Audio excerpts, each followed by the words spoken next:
नमस्कार दोस्तों, welcome to ज्योति पाठशाला। मैं हूं ज्योति और आज मैं आपके लिए लेकर आई हूं teaching aptitude for EMRS PGT TGT and DSSSB class 4th। तो आज हम पढ़ेंगे बेसिक रिक्वायरमेंट्स ऑफ टीचिंग की। जो टीचिंग प्रोसेस होती है उसकी बेसिक रिक्वायरमेंट्स क्या क्या होती हैं। फर्स्ट है कोर कंपोनेंट ऑफ टीचिंग। तो जो टीचिंग प्रोसेस होती है ना, तो जो उसके मेन वेरिएबल्स होते हैं वो कौन कौन होते हैं? Teacher, student and curriculum. सबसे पहले अगर मैं बात करूं टीचर की, तो जो टीचर होता है वो क्या होता है? एक इंडिपेंडेंट वेरिएबल होता है, यानी कि टीचर किसी पे क्या नहीं करता, डिपेंड नहीं करता। और अगर हमें टीचिंग लर्निंग प्रोसेस को इफेक्टिव बनाना है तो जो टीचर की सब्जेक्ट नॉलेज है, उसकी कम्युनिकेशन स्किल्स हैं और जो टीचिंग एड्स वो यूज़ कर रहा है वो क्या हो जाती है? बहुत ज़्यादा इंपॉर्टेंट हो जाती हैं। Second is student. स्टूडेंट क्या होता है? डिपेंडेंट वेरिएबल होता है, यानी कि स्टूडेंट क्या कर रहा होता है? टीचर पे डिपेंड कर रहा होता है। अगर मैं सेंटर ऑफ टीचिंग की बात करूँ तो वो कौन होता है? स्टूडेंट होता है, क्योंकि हम किसके लिए पढ़ा रहे हैं? स्टूडेंट के लिए पढ़ा रहे हैं। और जो टीचर है उसको जो मेथड्स यूज़ करने चाहिए पढ़ाने के, वो किसके अकॉर्डिंग यूज़ करने चाहिए? स्टूडेंट के अकॉर्डिंग यूज़ करने चाहिए।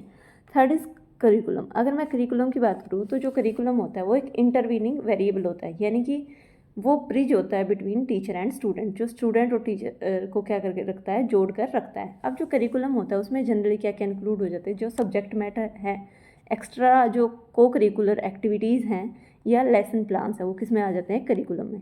तो जो ये तीन वेरिएबल हैं वो किसने दिए थे? जॉन डुई ने दिए थे। और जॉन डुई ने क्या बोला था कि जो टीचिंग होती है या जो एजुकेशन होती है वो क्या होती है? एक ट्राइपोलर प्रोसेस होती है, जिसमें टीचर, स्टूडेंट और करिकुलम क्या रहते हैं? इन्वॉल्व रहते हैं। तो जो बेसिक रिक्वायरमेंट में सबसे पहले कौन कौन ज़रूरी हो जाता है? Teacher, student and curriculum. Second is supporting learning environment. देखो, जो लर्निंग इन्वायरमेंट होगा ना, जितना ज़्यादा सपोर्टिव होगा उतने ही ज़्यादा क्या हो जाती है? टीचिंग लर्निंग प्रोसेस क्या हो जाती है? अच्छी हो जाती है। अब जो क्लासरूम है वो कैसा होना चाहिए? देखो, पॉजिटिव होना चाहिए, ऑर्गेनाइज्ड होना चाहिए और जो डिस्ट्रैक्शंस हैं उनसे फ्री होना चाहिए। जितना गुड इन्वायरमेंट होगा उतनी ही स्टूडेंट क्या हो जाते हैं? इंगेज हो जाएंगे टीचिंग लर्निंग प्रोसेस में, और उतना ही इफ़ेक्टिव टीचिंग लर्निंग प्रोसेस हो जाती है। Third is healthy teacher student relationship, यानी कि जो स्टूडेंट और टीचर है उसके बीच में रिलेशनशिप कैसे होने चाहिए? उनके बीच में क्या होना चाहिए? रिस्पेक्ट होनी चाहिए, ट्रस्ट होना चाहिए और कम्युनिकेशन होना चाहिए। टीचर और स्टूडेंट क्या करने चाहिए? उनके बीच में एक ट्रस्ट बेस्ड क्या होनी चाहिए? रिलेशनशिप होनी चाहिए, यानी कि टीचर क्या कर पा रहा है? स्टूडेंट पे, और स्टूडेंट टीचर पे भरोसा करता है, दोनों एक दूसरे की रिस्पेक्ट कर रहे हैं और साथ में क्या है? कम्युनिकेट कर रहे हैं एक दूसरे के साथ। यानी कि बच्चा अपनी क्या कर पा रहा है? डिफ़िकल्टीज़ को टीचर को बता पा रहा है और टीचर भी क्या करता है? साथ में उन डिफ़िकल्टीज़ को क्या करता है? सुधारता है, उनकी जो प्रॉब्लम्स है उनको सोल्व करने की कोशिश करता है। तो जो हेल्दी इंटरेक्शन होती है वो क्या करती है? लर्निंग जो आउटकम्स होते हैं उनको क्या करती है? इम्प्रूव करती है। फोर्थ एटीट्यूड, यानी कि टीचर का जो एटीट्यूड है वो क्लास में कैसा रहना चाहिए? प्रोफेशनल रहना चाहिए, यानी कि टीचर को चाहिए कि क्लास में एथिकल बिहेवियर शो करे, अपनी जो सब्जेक्ट एक्सपर्टाइज है उसे शो करें और एक प्रोफेशनली क्या करें? क्लासरूम को कंडक्ट करवाएं।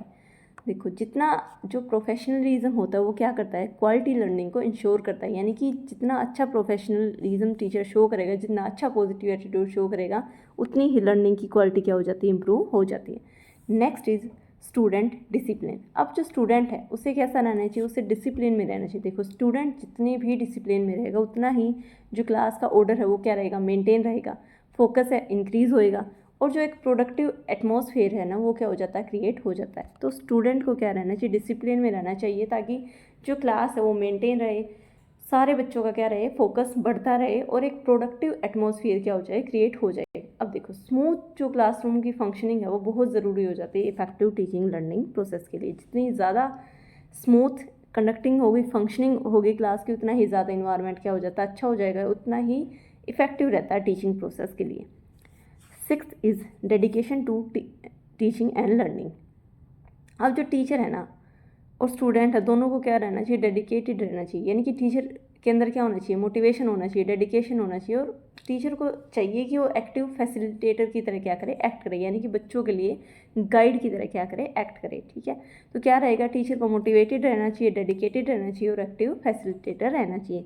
अगर मैं लर्नर्स की बात करूँ तो जो स्टूडेंट्स हैं उनको क्या करना चाहिए? एक्टिवली वो क्या करें? हर पार्टिसिपेट करें, इंटरेस्ट को शो करें और जो भी लर्निंग प्रोसेस है उससे क्या रहें? कमिटेड रहें। तो टीचर की क्या रहेगी? टीचर को मोटिवेटेड रहना चाहिए, डेडिकेटेड रहना चाहिए और स्टूडेंट को कैसे करना चाहिए? एक्टिवली पार्टिसिपेट करें, इंटरेस्ट को शो करें और जो लर्निंग प्रोसेस है उससे क्या रहे? कमिटेड रहे। 7th is adequate infrastructure. देखो इंफ्रास्ट्रक्चर का भी क्या होता है, रोल होता है। अगर इंफ्रास्ट्रक्चर अच्छा होता है तो क्या हो जाता है, इफेक्टिव एजुकेशन को वो क्या करता है, सपोर्ट करता है। और जो इंफ्रास्ट्रक्चर है उसमें क्या क्या आ जाता है, classroom, teaching ads and learning resources. तो जो बेसिक रिक्वायरमेंट्स थी टीचिंग की वो क्या क्या हो जाएंगी, सबसे पहले तो टीचर, स्टूडेंट एंड करिकुलम। उसके अलावा है कि जो लर्निंग इन्वायरमेंट है वो सपोर्टिव होना चाहिए, क्योंकि जितना लर्निंग इन्वायरमेंट सपोर्टिव होगा उतना अच्छा होगा, उतनी ही जो टीचिंग प्रोसेस है, टीचिंग लर्निंग प्रोसेस है, इफेक्टिव हो जाती है। स्टूडेंट और टीचर के बीच में रिलेशनशिप कैसे होने चाहिए, हेल्दी होने चाहिए। टीचर का पॉजिटिव एटीट्यूड होना चाहिए, ठीक है। स्टूडेंट को क्या चाहिए कि वो डिसिप्लिन में रहे, ताकि जो क्लास की फंक्शनिंग है वो स्मूथ चलती रहे। टीचर और लर्नर दोनों को ही क्या रहना चाहिए, डेडिकेटेड रहना चाहिए टीचिंग के लिए। और 7th था एडिक्वेट इंफ्रास्ट्रक्चर, यानी कि अच्छा इंफ्रास्ट्रक्चर भी क्या करता है, एजुकेशन को, इफेक्टिव एजुकेशन को क्या करता है, सपोर्ट करता है। अब इसके रिगार्डिंग कुछ क्वेश्चंस देख लेते हैं। Question number 1 is which of the following is not पे फोकस करना, a basic requirement for effective teaching. यानी कि हमें बताना है कि जो इफेक्टिव टीचिंग होगी उसके लिए इन चारों में से कौन सा क्या नहीं होता, बेसिक रिक्वायरमेंट नहीं होगी। A is professionalism, B is healthy teacher student relationship, C is poor classroom environment and D is student discipline. तो अभी अभी हम पढ़ के आए हैं क्या क्या होता था, प्रोफेशनलिज्म होना चाहिए था, टीचर स्टूडेंट के बीच में रिलेशनशिप भी हेल्दी होनी चाहिए थी, स्टूडेंट को डिसिप्लिन में भी रहना चाहिए था, पर क्या नहीं था, पुअर क्लासरूम इन्वायरमेंट नहीं था। क्लासरूम इन्वायरमेंट को कैसा होना चाहिए, गुड होना चाहिए। इसलिए यही क्या आ जाएगा, करेक्ट आंसर। क्या पूछा था कि इन चारों में से कौन सी क्या नहीं है, बेसिक रिक्वायरमेंट नहीं है। तो क्या जो पुअर क्लासरूम इन्वायरमेंट है वही बेसिक रिक्वायरमेंट नहीं होती। कैसी होनी चाहिए क्लासरूम इन्वायरमेंट को, गुड, यानी कि अच्छा होना चाहिए क्लासरूम इन्वायरमेंट को, अगर टीचिंग प्रोसेस को क्या बनाना है, अच्छा बनाना है, इफेक्टिव बनाना है। Question number 2 is a suitable learning environment should be, कि एक सूटेबल जो एक अच्छा लर्निंग इन्वायरमेंट होता है वो कैसा होता है। A option is fear based and strict, B is disorganised, C is encouraging and positive and D is uncontrolled. तो कैसा होता है लर्निंग इन्वायरमेंट, सूटेबल होता है तो उसके लिए क्या चाहिए, इनकरेजिंग होना चाहिए और पॉजिटिव होना चाहिए। तो ऑप्शन क्या रहेगा, सी ऑप्शन क्या रहेगा, करेक्ट। देखो फियर बेस्ड तो नहीं होना चाहिए ना, अगर फियर बेस्ड हो गया, बच्चे क्या कर रहे हैं, अगर टीचर से डर रहे हैं, इन्वायरमेंट ऐसा है तो वो सीख ही नहीं पाएंगे। ना ही डिसऑर्गेनाइज्ड होना चाहिए, कैसा होना चाहिए, ऑर्गेनाइज्ड होना चाहिए, ताकि इन्वायरमेंट अच्छा रहे, बच्चा इजीली क्या कर पाए, सीख पाए। ना ही अनकंट्रोल्ड होना चाहिए, कैसा होना चाहिए, कंट्रोल्ड होना चाहिए। तो जो इसके लिए राइट आंसर रहेगा वो क्या रहेगा, C, encouraging and positive. Question number 3 is a strong teacher student relationship is based on, कि जो टीचर और स्टूडेंट के बीच की जो स्ट्रॉन्ग रिलेशनशिप है जो उनके बीच की, वो है किस पे बेस्ड होती हैं। A is fear, B is trust and respect, C is punishment and D is competition. तो राइट आंसर क्या रहेगा, बी, ट्रस्ट एंड रिस्पेक्ट। तो जो स्टूडेंट और टीचर के बीच की जो अगर रिलेशनशिप को स्ट्रॉन्ग बनाना है तो उनके बीच में क्या होना चाहिए, ट्रस्ट होना चाहिए और रिस्पेक्ट होनी चाहिए। 4th is adequate infrastructure in school include, कि जो इंफ्रास्ट्रक्चर होता है उस स्कूल में उसमें क्या क्या इंक्लूड रहता है। A option is classroom, resources, teaching aids, B is only playgrounds, C is only digital tool and D is none of these. तो क्या क्या बताया था मैंने, अभी आपको बताया था कि जो इंफ्रास्ट्रक्चर होता है उसमें क्या क्या इंक्लूड रहता है, क्लासरूम, रिसोर्सिंग, एड्स। तो यही ए ऑप्शन क्या रहेगा, करेक्ट आंसर।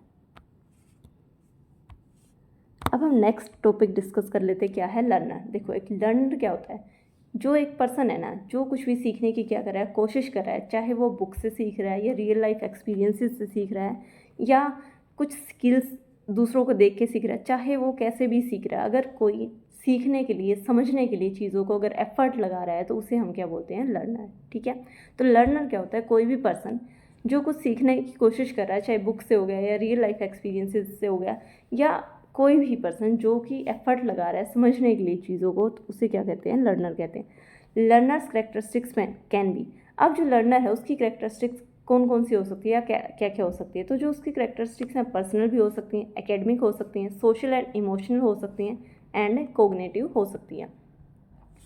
अब जो लर्नर की करेक्टरिस्टिक्स हैं जनरली वो रेफर करती है कि उसकी जो पर्सनल क्वालिटीज़ हैं वो कैसी हैं, एबिलिटीज़ क्या क्या हैं, बैकग्राउंड एंड टेंडेंसीज़ क्या क्या हैं। देखो जो उसकी करेक्टरिस्टिक्स है ना, उसकी जो लर्निंग प्रोसेस होगी उसको क्या करती है, उसको इन्फ्लुएंस करती है।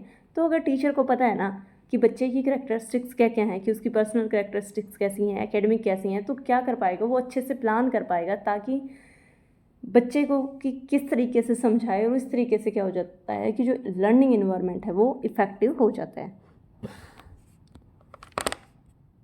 चलिए, तो अब हम डिस्कस करेंगे लर्नर्स करैक्टरिस्टिक्स।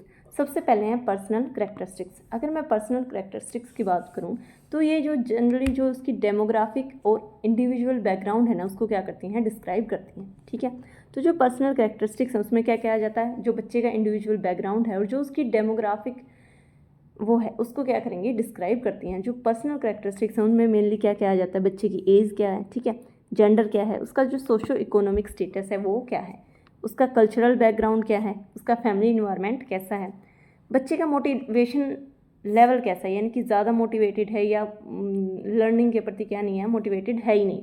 उसके अलावा प्रोफिशिएंसी कैसी है, यानी कि बच्चा कम्युनिकेट कर पा रहा है, यानी अपनी फीलिंग्स को, अपने इमोशंस को ईजीली एक्सप्लेन कर पाता है, यानी उसकी लैंग्वेज कैसी है। और नेक्स्ट है लर्निंग स्टाइल, कि बच्चे का लर्निंग स्टाइल कैसा है। अब अगर टीचर को क्या हो, अगर उसकी पर्सनल कैरेक्टरिस्टिक्स के बारे में पता होना, तो टीचर क्या कर पाएगा, डिफरेंट स्ट्रेटजीज का यूज़ कर पाएगा ताकि इंडिविजुअल डिफरेंस या इंडिविजुअल नीड के हिसाब से वो क्या कर पाए, बच्चे को पढ़ा पाए। तो अगर जो पर्सनल कैरेक्टरिस्टिक्स में जनरली क्या क्या इंक्लूड हो जाता है, एज, जेंडर, उसका सोशियो इकोनॉमिक स्टेटस क्या है, मोटिवेशन लेवल क्या है, लैंग्वेज प्रोफिशिएंसी क्या है और लर्निंग स्टाइल क्या है। तो अगर टीचर को क्या पता होगा, बच्चे की ज़रूरतों का पता होगा, तो उसके अकॉर्डिंग वो क्या कर सकता है कि जो टीचिंग की स्ट्रेटजीज़ हैं या जो टीचिंग मटेरियल वो यूज़ करेगा उसको क्या कर सकता है, एडजस्ट कर सकता है, बदल सकता है। नेक्स्ट इज़ एकेडमिक करैक्टरिस्टिक्स, कि जो बच्चा है, जो लर्नर है, उसकी एकेडमिक करैक्टरिस्टिक्स क्या क्या होती हैं। एकेडमिक जो करैक्टरिस्टिक्स होती हैं ना, वो जनरली जो उसकी एजुकेशनल परफॉर्मेंस है और जो उसकी अचीवमेंट है उनसे क्या होती है, रिलेटेड होती है। यानी कि एकेडमिक करैक्टरिस्टिक्स में क्या देखा जाता है कि बच्चे की एजुकेशनल परफॉर्मेंस क्या है और जो उसके अचीवमेंट हैं वो क्या क्या है। तो इसमें क्या क्या इंक्लूड होएगा, प्रीवियस नॉलेज क्या है, उसके ग्रेड्स कितने हैं, या लर्निंग पेस कैसी है, कि बच्चा स्लो सीख पा रहा है या जो उसकी सीखने की पेस है, जो स्पीड है वो क्या है, ठीक है या बहुत ज़्यादा है, कि बहुत जो उसका दिमाग है वो बहुत तेज़ चलता है, वो इजीली क्या कर पाता है, चीज़ों को समझ पाता है। Second, reading, writing and comprehension skills क्या क्या है, कैसी हैं। क्या क्या आ जाता है एकेडमिक करैक्टरिस्टिक्स में, पहले previous knowledge, grades and learning pace क्या है, उसके अलावा उसकी reading, writing and comprehension skills कैसी हैं। लेवल ऑफ एकेडमिक रेडीनेस कैसा है, यानी कि बच्चा एकेडमिकली रेडी है या नहीं है। रेडीनेस क्या होता है कि किसी चीज़ को करने के लिए बच्चा मेंटली प्रिपेयर है या नहीं। Next is classroom participation and study habits. तो ये सारी उसकी क्या हो जाती हैं, बच्चे की एकेडमिक करैक्टरिस्टिक्स क्या क्या हो जाएंगी, previous knowledge, grades, learning pace, reading, writing and comprehension skills हो जाएंगी। ठीक है, उसके अलावा एकेडमिक रेडीनेस कैसी है, क्लासरूम पार्टिसिपेशन है या नहीं, स्टडी हैबिट्स कैसी हैं। तो ये सारी क्या आ जाएंगी, एकेडमिक करैक्टरिस्टिक्स। और अगर टीचर को उसकी एकेडमिक करैक्टरिस्टिक्स पता है तो टीचर क्या कर पाता है, आइडेंटिफाई कर पाता है कि बच्चा स्लो है, एवरेज है या गिफ्टेड है, और उसी हिसाब से फिर टीचर क्या करेगा, उस बच्चों को डिफ्रेंशिएटेड इंस्ट्रक्शन देगा। डिफ्रेंशिएटेड इंस्ट्रक्शन है कि हर बच्चे को उसके पेस के हिसाब से और उसकी जो लर्निंग स्पीड है उसके हिसाब से क्या दी जाए, इंस्ट्रक्शन दी जाए। यानी कि स्लो बच्चे को स्लोली पढ़ाया जाए, एवरेज बच्चे को दूसरे तरीके से, और गिफ्टेड बच्चे के लिए क्वेश्चंस हैं जो वो अलग तरीके के या हाई लेवल के क्या किए जाते हैं, तैयार किए जाते हैं। तो ये हैं कुछ academic characteristics. Next is social and emotional characteristics, कि लर्नर की जो सोशल हैं और इमोशनल करैक्टरिस्टिक्स हैं वो क्या क्या है। इसमें जनरली क्या आ जाता है कि उसका जो बच्चा है वो सोशल बिहेवियर कैसा है, या जो उसकी इमोशनल बिहेवियर है या इमोशनल डेवलपमेंट है वो कैसी है। सबसे पहले आता है सेल्फ मैनेजमेंट। देखो, सेल्फ मैनेजमेंट में क्या आता है कि जो बच्चा है उसे क्या करना है, उसे कोई भी गोल अचीव करना है। उस गोल को अचीव करने के लिए वो अपने इमोशंस को या अपने बिहेवियर को क्या कर पाता है, मैनेज कर पा रहा है या नहीं, वो क्या आ जाती है, सेल्फ मैनेजमेंट। यानी कि किसी बच्चे को, किसी लर्नर को क्या करना है, एक पर्टिकुलर गोल अचीव करना है। अब उसे क्या करना पड़ेगा, उस गोल को अचीव करने के लिए जो अपने इमोशंस हैं, जो अपना बिहेवियर है, उसको क्या करना चाहिए, मैनेज करना आना चाहिए।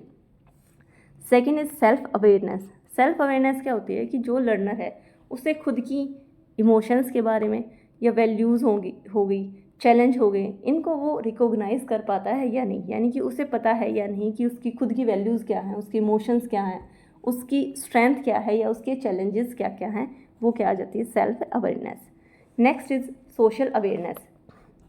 इसमें क्या आता है कि बच्चा जो दूसरों के प्रति भी क्या है, दूसरों को के इमोशंस को भी समझ पा रहा है या नहीं, या उनके प्रति एम्पैथी शो करता है या नहीं। तो ये क्या आ जाती है, सोशल अवेयरनेस। क्या आता है सोशल अवेयरनेस में कि दूसरों के प्रति या दूसरों के इमोशंस के प्रति उनको समझ पाता है या नहीं, उनको प्रति एम्पैथी शो कर पा रहा है या नहीं, वो किस में इंक्लूड हो जाएगा, सोशल अवेयरनेस में। Next is ability to build relationships.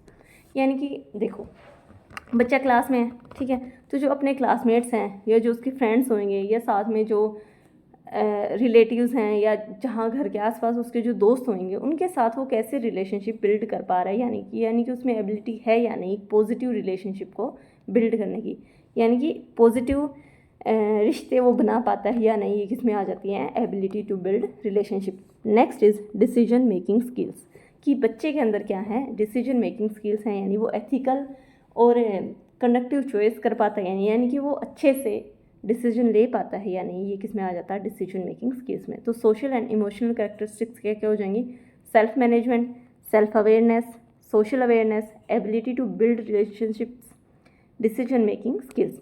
अब क्या होगा, जो सोशल और इमोशनल बिहेवियर है ना, वो क्या करता है, क्लासरूम के डिसिप्लिन को, पीयर इंटरेक्शन को, कोऑपरेशन को, और जो इमोशनल स्टेबिलिटी होती है वो उसको क्या करता है, बहुत ज़्यादा अफेक्ट करता है। Next is cognitive characteristics. अब जो कोग्नेटिव कैरेक्टरिस्टिक्स हैं उसमें जो भी मेंटल से रिलेटेड क्या होती हैं, एबिलिटीज़ होती हैं, वो क्या हो जाती हैं, इंक्लूड होती हैं। तो जब भी कोग्नेटिव कैरेक्टरिस्टिक्स की बात होंगी तो जो लर्नर की मेंटल एबिलिटीज़ हैं उनसे रिलेटेड जो चीज़ें आ जाती हैं वो किस में आ जाती हैं, कोग्नेटिव कैरेक्टरिस्टिक्स में। फर्स्ट है मेमोरी, कि बच्चे की मेमोरी कैसी है, यानी कि शॉर्ट टर्म है या लॉन्ग टर्म है, कि वो चीज़ों को थोड़े समय के लिए याद कर पाता है, या एक बार अगर आप उसको बता दो तो लॉन्ग टर्म है, कि काफ़ी मतलब दिनों तक या काफ़ी लंबे समय तक वो क्या कर पा रहा है, चीज़ों को या इन्फॉर्मेशन को रिटेन कर पाता है, ये नहीं, ये किस में आ जाता है, मेमोरी में। सेकेंड इज़ रीजनिंग एबिलिटी, यानी कि बच्चा क्या कर पा रहा है कि उसकी जो रीजनिंग एबिलिटी है वो कैसी है, स्लो है या फास्ट है, यानी कि वो जल्दी चीज़ों को सोल्व कर लेता है या नहीं, ये किस में आ जाता है, रीजनिंग एबिलिटी में। Next is problem solving skills, यानी कि बच्चे की प्रॉब्लम सॉल्विंग स्किल्स कैसी हैं, कि जब भी टीचर क्या करे, उसे नया चैलेंज देता है तो वो उस प्रॉब्लम को कितने पेस में या कितने टाइम में या कितनी ईजिली सोल्व कर पाता है या नहीं, ये किस में आ जाता है, प्रॉब्लम सॉल्विंग स्किल्स में। नेक्स्ट इज़ बच्चा लॉजिकली थिंक कर पाता है या नहीं, किस में आ जाता है, लॉजिकल थिंकिंग में। Next is attention span and next is speed of information processing की, यानी कि किसी भी इंफॉर्मेशन को प्रोसेस करने की स्पीड क्या है। तो जो कोग्नेटिव कैरेक्टरिस्टिक्स थी उसमें क्या क्या आ जाता है, memory, reasoning ability, problem solving skills, logical thinking, attention span and speed of information processing. तो आज हमने डिस्कस किया सबसे पहले बेसिक रिक्वायरमेंट्स ऑफ टीचिंग क्या क्या थी, टीचर, स्टूडेंट और करिकुलम। उसके अलावा जो टीचर और स्टूडेंट के बीच में रिलेशनशिप है वो कैसा होना चाहिए, हेल्दी होना चाहिए। उसके अलावा क्या था कि जो इन्वायरमेंट है, लर्निंग इन्वायरमेंट है, वो क्या होना चाहिए, अच्छा होना चाहिए, स्टूडेंट को डिसिप्लिन में रहना चाहिए और टीचर को प्रोफेशनलिज्म शो करना चाहिए। उसके अलावा हमने क्या डिस्कस किया है कि जो लर्नर होता है उसकी कैरेक्टरिस्टिक्स क्या क्या होती है। सबसे पहले हमने पर्सनल कैरेक्टरिस्टिक्स देखी हैं, जिसमें age, gender, socio economic status, cultural background, family environment, motivation level, language proficiency and learning style आ जाता है। और जितना टीचर को पर्सनल कैरेक्टरिस्टिक्स के बारे में होगा उतना ही अच्छे से वो अपने स्ट्रेटजीज को क्या कर पाता है, एडजस्ट कर पाता है। नेक्स्ट क्या था, एकेडमिक कैरेक्टरिस्टिक्स, जिसमें previous knowledge, grade, learning pace आ जाता है। उसके अलावा जो उसकी बच्चे की रीडिंग, राइटिंग या कॉम्प्रीहेंशन स्किल्स क्या क्या होती हैं, कैसी होती हैं। उसके अलावा उसकी जो एकेडमिक रेडीनेस है उसका लेवल कितना, ये सारी किस में आ जाती हैं, एकेडमिक कैरेक्टरिस्टिक्स में। और टीचर को आइडेंटिफाई करने में मदद मिल जाती है कि बच्चा स्लो है, एवरेज है या गिफ्टेड है। उसके बाद थी सोशल एंड इमोशनल कैरेक्टरिस्टिक्स, जिसमें self management, self awareness, social awareness, ability to build relationship, decision making skills, ये क्या थी, इंक्लूडेड थी। और लास्ट हमने पढ़ा है कोग्नेटिव कैरेक्टरिस्टिक्स, यानी कि जो मेंटल एबिलिटीज़ हैं उनसे रिलेटेड क्या होती हैं, कोग्नेटिव कैरेक्टरिस्टिक्स, जिसमें memory, reasoning ability, problem solving skills, logical thinking and speed of information processing, ये सारी क्या आ जाती है, ये कैरेक्टरिस्टिक्स इंक्लूड होती हैं। अब इस टॉपिक से रिलेटेड हम देख लेते हैं कुछ questions. Question number 1 is, a learner who can understand others' feelings and manage his own emotions well mainly exhibits। तो बताना है कि एक लर्नर है वो क्या कर पा रहा है, जो दूसरों की फीलिंग्स है उनको क्या कर पाता है, समझ पाता है। उसके अलावा जो उसके खुद के इमोशंस हैं ना, उनको भी अच्छे से क्या कर पा रहा है, मैनेज कर पा रहा है। तो हमें बताना है कि वो कौन सी जो एबिलिटी है उसको क्या कर रहा है, एग्जिबिट कर रहा है। A is emotional maturity, B is cognitive ability, C is academic strength and D is physical development. तो इसके लिए देखो क्या कर पाता है, वो अपने फीलिंग्स को भी समझ पा रहा है और दूसरों के इमोशंस को भी क्या कर पा रहा है, समझ पा रहा है। तो वो क्या शो कर रहा है यहाँ, इमोशनल मैच्योरिटी। कोग्निटिव एबिलिटीज़ नहीं हो सकता था, क्योंकि यहाँ कहीं भी एब्स्ट्रैक्ट थिंकिंग की बात नहीं कही गई है, यानी कि कहीं भी ऐसी एबिलिटीज़ की बात नहीं की गई है जो दिमाग से रिलेटेड हो। ना ही एकेडमिक स्ट्रेंथ हो सकता है, क्योंकि एकेडमिक स्ट्रेंथ में क्या क्या आता था कि जो भी उसका अचीवमेंट कितनी है। तो इसलिए जो राइट आंसर रहेगा वो क्या रहेगा, A, emotional maturity. Question number 2 is, देखो आपको मैच करना है, एक तरफ सेट ए दिया गया है, एक तरफ सेट 2 है। सेट 1 में क्या है, एबिलिटीज़ हैं, और सेट 2 में आपको क्या करना है, रिलेट करना है। ऑप्शंस हैं, A is cognitive, B is emotional, C is social and D is verbal. सबसे पहले फर्स्ट देख लेते हैं। फर्स्ट सेट 2 में क्या कह रहा है, ability to related to another, यानी कि कौन सी एबिलिटी, जो दूसरों से रिलेटेड एबिलिटी है वो किस में आ जाती हैं, सोशल में, और सी का क्या रहेगा, फर्स्ट। सेकेंड ऑप्शन है ability to articulate the idea, यानी कि लर्नर है वो क्या कर पाता है, उसके अंदर क्या एबिलिटी है, अपने आइडिया को आर्टिकुलेट करने की, अपने आइडिया को बताने की। तो ये कौन सी एबिलिटी आ जाती है, verbal. Third is ability to read others facial expressions, यानी कि एक लर्नर है वो क्या कर पा रहा है, दूसरे के फेशियल एक्सप्रेशन को क्या कर पा रहा है, रीड कर पा रहा है, उसके अंदर ये एबिलिटी है, यानी ये कौन सी एबिलिटी हो जाती है, इमोशनल एबिलिटी। तो बी का क्या आ जाएगा, third. Fourth is ability to solve an abstract problem, यानी कि लर्नर क्या कर पाता है, एब्स्ट्रैक्ट प्रॉब्लम को सोल्व कर पा रहा है। तो इसकी कौन सी एबिलिटी आ जाती है, कोग्निटिव एबिलिटी, और फर्स्ट ए का क्या हो जाएगा, फोर्थ। तो आज की क्लास यहीं ख़त्म होती है। आज हमने देखा है basic requirements for teaching and learners की जो करैक्टरिस्टिक्स हैं वो क्या क्या होती हैं। तो चलिए मिलते हैं नेक्स्ट वीडियो में। अगर वीडियो पसंद आए तो चैनल को सब्सक्राइब करें, बेल आइकन को प्रेस करें एंड लाइक और ज़रूर करके मुझे ज़रूर बताएं कि आपको वीडियो कैसी लगी। मिलते हैं नेक्स्ट वीडियो में, तब तक के लिए बाय बाय।